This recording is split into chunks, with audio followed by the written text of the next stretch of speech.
ఇక విజయనగరం, పార్వతీపురం జిల్లాల్లోని పలు పోలింగ్ స్టేషన్లలో ఏర్పాట్లు సవ్యంగా లేవంటూ ఓటర్లు ఆగ్రహం వ్యక్తం చేస్తున్నారు.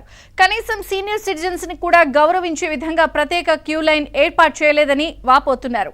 అలాగే ఈవీఎంలు మొరాయించడం ఓటర్లను తీవ్ర ఇబ్బందులకు గురిచేస్తోంది.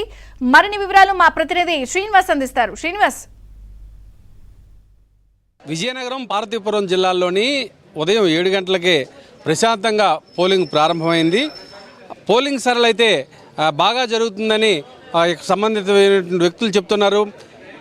ఏ పోలింగ్ కేంద్రానికి వెళ్ళినా సరే పెద్ద సంఖ్యలో తమ ఓటు హక్కు వినియోగించుకోవడానికి ఓటర్లందరూ కూడా బారులు తీరేటటువంటి పరిస్థితి కనిపిస్తుంది. ఇప్పుడు మనం విజయనగరంలోని మహారాజా కళాశాల ఆవరణలో ఉన్నాము. ఇక్కడ మనం చూస్తున్నాం 3 పోలింగ్ బూతులు ఉన్నాయి. ఈ 3 పోలింగ్ బూతుల్లో కూడా ఓటర్లందరూ కూడా తమ ఓటు హక్కు వినియోగించుకోవడానికి బారులు తీరారు. అయితే అధికారులు మాత్రం ఏర్పాట్లు చేయడంలో విఫలమయ్యారనేటటువంటి తీవ్రమైనటువంటి విమర్శలు వస్తున్నాయి. సీనియర్ సిటిజన్స్ ఓటు హక్కు వినియోగించుకోవడానికి చాలా ఇబ్బంది పడుతున్నారని చెప్తున్నారు. చెప్పండి, ఓటు హక్కు వినియోగించుకోవడానికి అధికారులు ఏ విధమైన ఏర్పాట్లు చేశారు? పరమ చెత్తగా ఏర్పాట్లు ఉన్నాయండి. ఇక్కడికి ఏం లేదు. సీనియర్ సిటిజన్స్కి అసలు ఏ ఫెసిలిటీస్ లేవు. అసలు నడవలేని వృద్ధులు ఉన్నారు. మీరే తీయండి, ఇక్కడ ఉన్నారు రెడీగాను. వాళ్ళకి వీల్ చైర్, బౌలింగ్ ఓపెన్ అయ్యే టైంకి వీల్ చైర్ ఉండి తీరాలి. ప్రతి ఎలక్షన్కి ఉంటాయి. ఈసారి ఎందుకు పెట్టలేదు? వస్తాయి అంటున్నారు ఆర్ఓ గారు. ఏంటి ఎప్పుడు వస్తాయి? 5 గంటలకు వస్తాయా పోలింగ్ ముగిసిన తర్వాత? అలాగే సీనియర్ సిటిజన్ ప్రత్యేక క్యూ లైన్లు ఉండాలి. అవి లేవు. అసలు ఎలక్షన్ జరుగుతున్నట్టే లేదు. వాళ్ళు ఏదో ఆషామాషిగా తీసుకుంటున్నారు. ఇక్కడ పోలింగ్లో అక్కడ ఏ రకమైన త్వరితగతిన ఓటు వేసుకున్న వీలు అవుతుందా, లేదంటే ఏమైనా జాప్యం జరుగుతుందా? ఒకటే లైన్ అండి. వికలాంగులకు కానీ సీనియర్ సిటిజన్ ప్రత్యేక క్యూ లైన్ అన్నట్టు ఏమి లేదు. అది పరిస్థితి ఇక్కడ. ఓటు హక్కు వినియోగించుకోవడానికి చాలా పెద్దవాళ్ళు కూడా రావడం జరుగుతుంది. వాళ్ళు చాలా ఇబ్బందులు పడుతున్నాం అని చెప్తున్నారు. మా అమ్మ ఓటేసావా? వేసాను బాబు. ఏమి ఇబ్బందులు ఏమున్నాయంటే? ఏట్లేవు బాబు. నీకు ముందు ఓటు వేసుకోవడానికి అవకాశం ఇచ్చారా?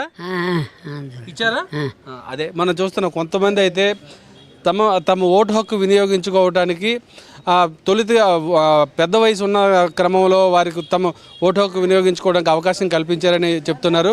కొంతమంది అయితే మాత్రం చాలా ఇబ్బందులు పడుతున్నామని చెప్తున్నారు. మీరు చెప్పండి, ఓటు హక్కు వినియోగించుకోవడానికి మీకు ఏంటి సమస్య వచ్చింది? ఇక్కడ నేను మా మదర్ని తీసుకొచ్చాను. ఆవిడ 80 అబోవ్. సో ఆవిడని తీసుకురావడం మాకు చాలా కష్టమైంది. అయితే సీనియర్ సిటిజన్ అయినప్పటికీ కూడా ఆవిడ ఓటు వేయాలని చెప్పేసి ఆశతో వచ్చారు. కానీ ఇక్కడ వీల్ చైర్ లేవు, తీసుకురావడానికి వీల్ చైర్ లేదు.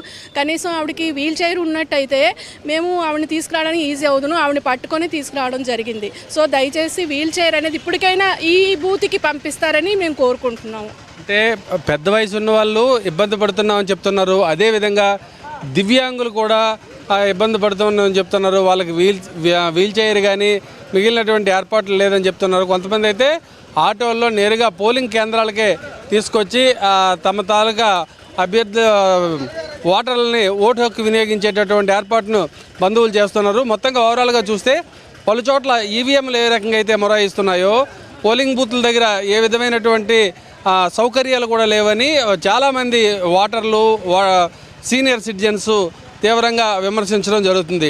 వీడియో జర్నలిస్టు సుధీర్తో Srinivas, ABN news, Vizianagaram. Over to Hyderabad studios. Thank you Srinivas.